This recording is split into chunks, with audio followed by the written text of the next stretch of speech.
Zachary has already mentioned this, but I just want to welcome Pastor Rob and the Long Branch family to Queensway Baptist Church this morning. And Rob is going to lead us through communion in a few minutes' time, along with Peter and Carl helping to serve. And we're delighted to have you folks with us this morning. Zachary, great job this morning leading worship. For those of you who don't know Zachary, I know we're not supposed to envy, but I allow myself one exception. I envy Zachary's hair.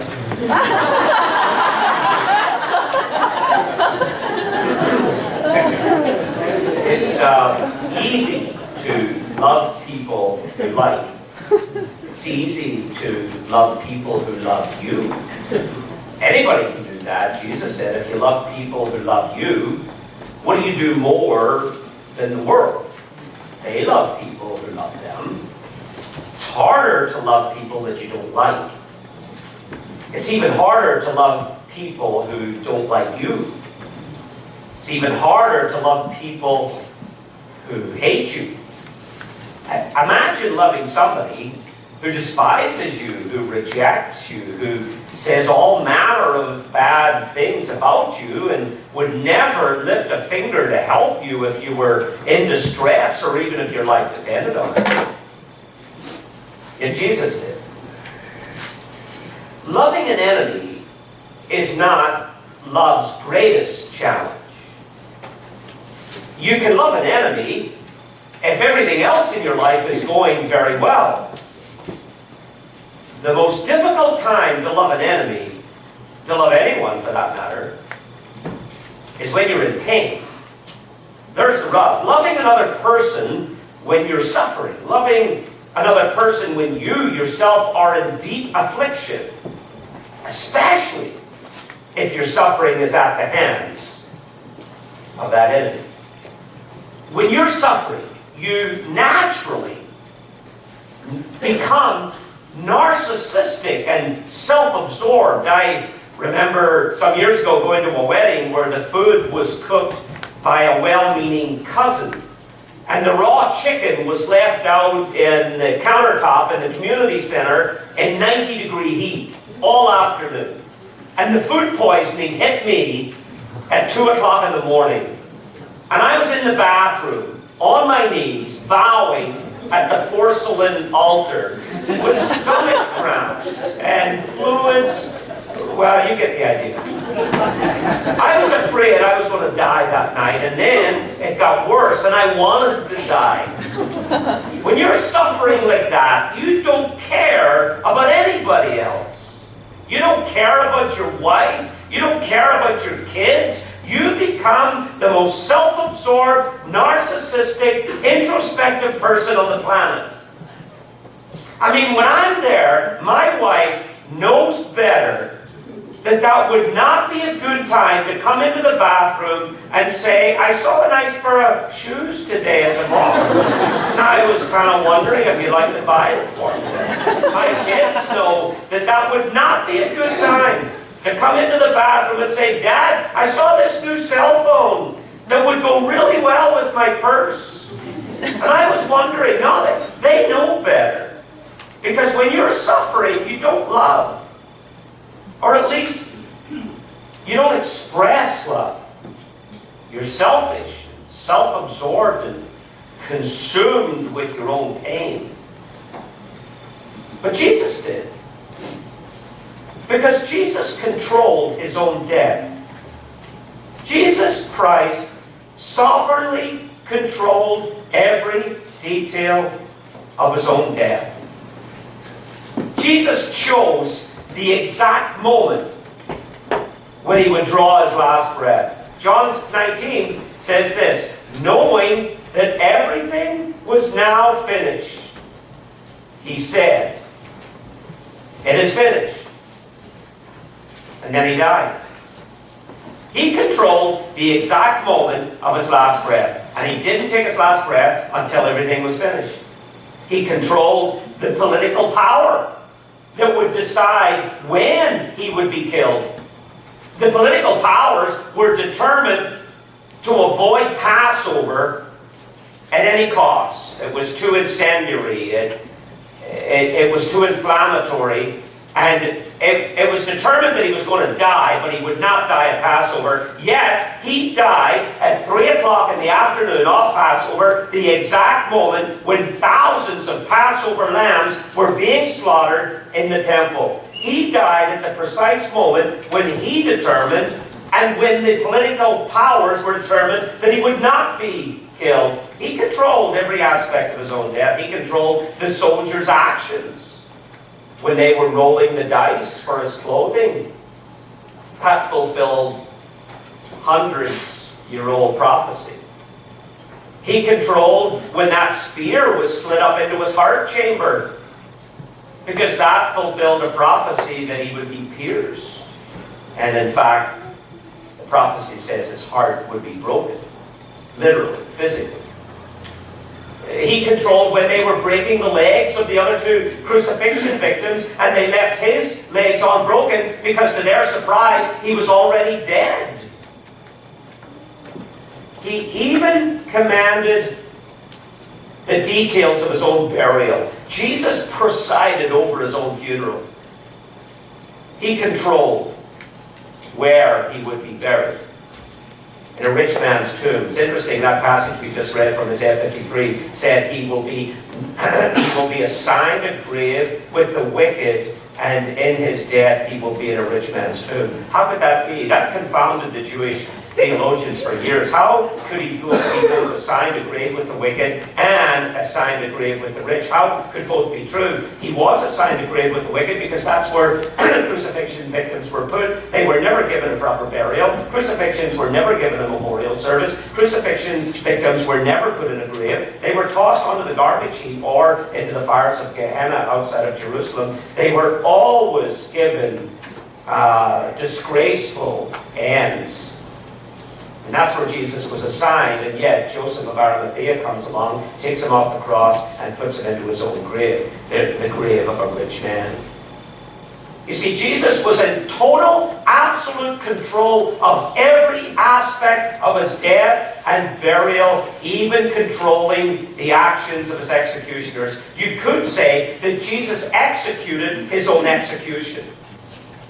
He died in the manner and the place and at the precise moment of his choosing and no one else's. Let's agree on this. Whoever controls death controls life. And let's agree on this. Whoever controls life is God. Jesus was in such control over the events of his own execution that through the grid of the most excruciating physical, spiritual, emotional, psychological suffering imaginable to the human mind, he continued to love even those who were responsible for inflicting the suffering. Let's review, just for a couple of minutes, the ways. Think about the last night of his life. The night that he had the Last Supper in the upper room with the 12 disciples. The same night that he was arrested. John chapter 13 says this in verse 1. Knowing his hour had come. That means Jesus knew what was coming. Jesus knew that up ahead, through this night, he was going to experience 6 separate different trials in a kangaroo court. And then he was going to be beaten and crucified. He knew all of that. Knowing his hour had come. And then verse 1 of 13 says, he now loved them to the end, or to the fullest. Verse 21 in that same chapter says, Jesus was troubled in his spirit. Well, you can understand that, can't you?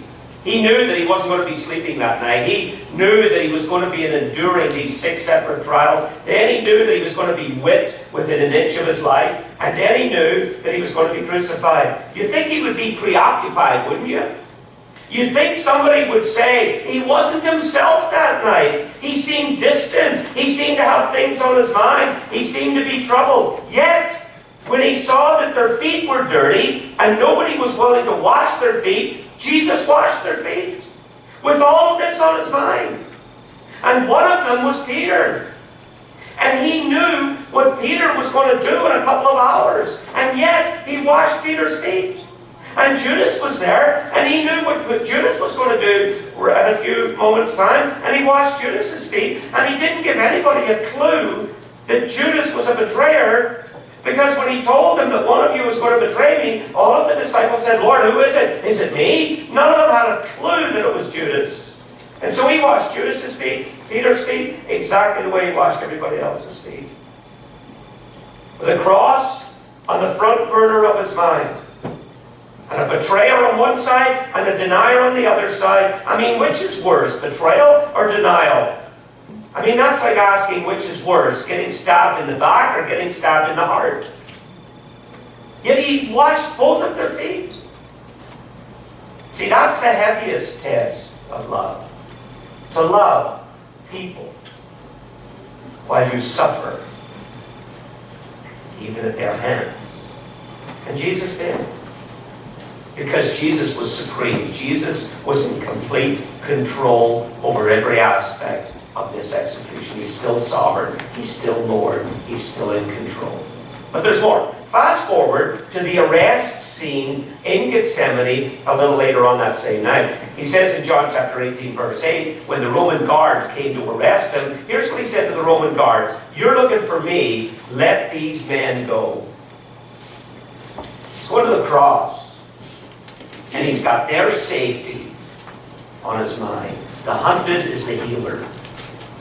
Then fast forward a little more to the trial in Luke chapter 22. Peter denies Jesus to the servant girl in front of the fire while Jesus is on trial for his life. And from a distance, Luke 22 tells us that he is able to see right into the chamber, and he's able to see Jesus on trial, and Jesus turns and he makes eye contact with Peter. He's got Peter on his mind. He looks at Peter with eyes of love and compassion and care. Peter is pierced to the heart. And he runs away and weeps bitterly. It's interesting to compare Judas and Peter. The last time each of them looked into the face of Christ before the cross. Judas looks into the face of Jesus and gives him the kiss of betrayal and hatred in his heart. Peter looks into the face of Christ in that moment in that trial, and he weeps because he's got love in his heart. The one being tried in a kangaroo court, facing capital punishment, is actually doing soul work with Peter. There's more. Let's go on. Luke 23, verse 28. He's carrying the cross out through the city walls. He's been scourged, kicked, beaten, spat on, mocked, pantomimed. He's so weak that he now needs help lifting the cross. And women in the crowd are weeping for him. And amazingly, in spite of the suffering, shame, pain, he says to these women, daughters of Jerusalem, don't cry for me. Weep for yourselves. Jesus is in supreme control of his own execution. Pilate said to him, don't you know that I've got authority to let you breathe or die? And Jesus said, you wouldn't have any authority except that which my Father gives to you from heaven. The powerful is powerless, and the supposedly powerless is in supreme authority over all of the affairs of everything here. He who controls death controls everything. Then we come to the comedy at the cross. Luke 23. The mockery, the hecklers, the roar of laughter from the crowds. Read that account and you'll see that the soldiers who are kicking him and dressing him up in pantomime costume are being driven by the 1,000 soldiers all around, clapping and cheering and yelling and screaming and heckling. There would have been soldiers on the ground howling with laughter. And the more laughter these soldiers get, the more that eggs them on to heckle more. Each heckler trying to outdo the last. Then when he's on the cross, you think you're God? Come down off the cross. Get yourself out of this fix. You saved others, save yourself. And the crowd would have been roaring at this. They would have been on the ground, rolling, splitting their sides. In Luke 23:39, even the two deviants on the crosses beside him are getting in on the action. I mean, the shame has bottomed out.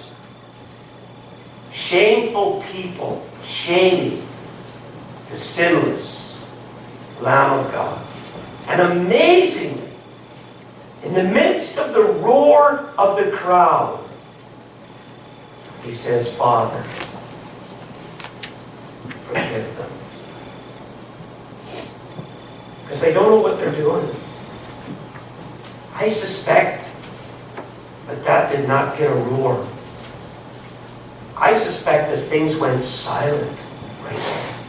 Because no human being has ever seen that level of supreme love ever demonstrated before. Supreme love in the most extreme agony. I couldn't do that. But he could. He did. Because he's not a victim. He's a victorious, sovereign Lord. And then if you go on to John chapter 19, verse 26, with the full torture of the cross drilling down on him, he looks down from the cross and he sees John standing beside his mother, Mary, and he says to John, behold your mother, and to his mother, behold your son. And theologians understand that to mean that Jesus is telling John to look after my mom for me. I mean, there is no heavier test of love than that demonstrated in the hell of severe, extreme suffering and agonizing pain. And then here he is, caring about the welfare of his mom. And then there's the dude on the cross who's been firing off insults. The king of the one-liners sees all of this. And he's never seen anybody die like this ever before. Nobody has. The sky turned dark as all of the vile, putrid pollution of the world's sins poured onto the Lord Jesus Christ. And the Father turned away from the sinless Son of God. And he heard Jesus say, my God, why have you forsaken me? And the Father turned away from Jesus so that he would be able to look at us. And then it hits him. This is God hanging on a cross beside me. This is the way God would die. Jesus is King. And he says, Jesus, remember me when you come into your kingdom. Put a word in for me. And when Jesus is on the cross, the eternal welfare of people's souls are on his mind. And Jesus, with nails in his hands and his feet, and a spear rupturing his heart chamber, his skin filleted off his back, unable to draw in a breath, yet he hears this request from a convicted criminal on death row, the last request from a guy who has wasted his entire life. A taker, not a giver. A guy who has undoubtedly broken his mother's heart. Maybe his mother was in the crowd that day. A guy who made wrong choices all of his life. Yet in this last moment, he gets it right. He makes the right choice. Makes the right request. You see, you don't need to know all the answers. All you need to do is to look to the one who has all the answers. And Christ is in such supreme authority, supreme control, that he says to this guy, it's done. Consider it done today, today, today. You'll be with me in paradise. Because I am in supreme control over all death. And the one who controls death controls life. And the one who controls life is God. Such love, supreme, powerful love that could flow only from one who is in command, was only death. So, why am I pointing all this out to you? I say all of this, first of all, to help all of us increase our faith. I mean, that's what we need more than anything else. The disciples understood that. They said to Jesus, increase our faith. That's what we need more than anything, to have our faith strengthened, to have our faith increase. Because if I don't believe this, or if I'm not sure that I believe this, it really is not a lot helpful. All this really happened. He really is the Son of God. He really did execute his own execution. He really does control death. And since he controls death, he controls life. And since he controls life, he's God. He really is. And all of this, I say, to increase your faith, to strengthen your faith. That's our greatest need. Believe this with all of your heart, not just with your head. The Proverbs understood the difference between head belief and heart belief. Proverbs said, what you believe in your heart is what makes the person.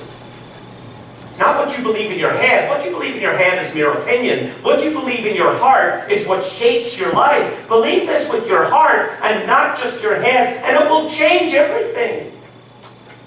Then you will look to the risen Christ. You'll look into his wonderful face. You'll see his supreme sovereign control. And you will stand in awe. And you'll bow the knee in the presence of his greatness. And you'll worship him. And you'll honor him. And your greatest aspiration will be to please him and to want to be like him. Because we become like those we admire. That's the first thing. Say all of this to strengthen our faith. Here's the second thing. We're almost done. I also say this to encourage you. The one who controls death controls life. And the one who controls life is God. This is God on the cross. And he is in control of his death. And he's in control of your life. And he's in control of your death. You're bulletproof until God is ready to call you home. You can trust him. If he forgave wicked men who spat on him and murdered him, I mean, what greater sin could there be in the world than to murder the Son of God? If he forgave them, then there's no mistake that you have ever made that would disqualify you from his grace and forgiveness. If you will consider him, you won't be discouraged. Because Hebrews 12 says, consider him who endured such opposition from sinful men, so that you will not grow weary and lose heart. Keep your eyes on him. You won't be discouraged. You'll face the future, and you'll face this world with all of its uncertainties and all of the dangers of wicked men. And you'll face all of that with courage and confidence and inner peace and joy, because he is in control. He's on the throne. He's in charge. We took the Eurostar train last year from London, England to Paris. And that includes a 30-minute ride on the train through the Channel Tunnel called the Channel. And inside that tunnel for that 30 minutes, everything outside of the train through those windows is dark. You can't see. Life sometimes gets like that.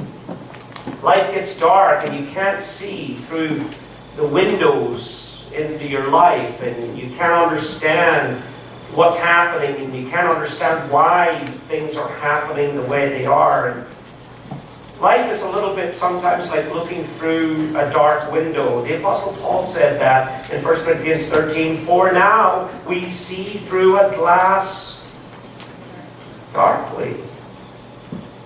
In that Channel Tunnel, on that train for that 30 minutes, there's no need to panic. No need to pull the emergency cord. No need to open the door and jump out just because it's dark outside. I mean, you all know that if you do that, it'll get even worse. All you have to do when you're on that train is sit and wait. Trust the engineer at the front of the train, driving the train. He'll bring you through. He'll bring you out the other side. You'll be back on higher ground in the bright sunshine. The tunnel always ends. He is in the driver's seat. He's in control. He was in control of his executioners, control of his own burial, and he is in supreme control over your life. You don't need to panic. Don't need to fear. Don't need to fret. But you do need to trust. Sit tight. Trust. Fix your eyes on Jesus, Hebrews 12 says. The author, the one who started your faith, the author and the perfecter, the one who will finish your faith. Fix your eyes on Jesus, the author and the perfecter of our faith.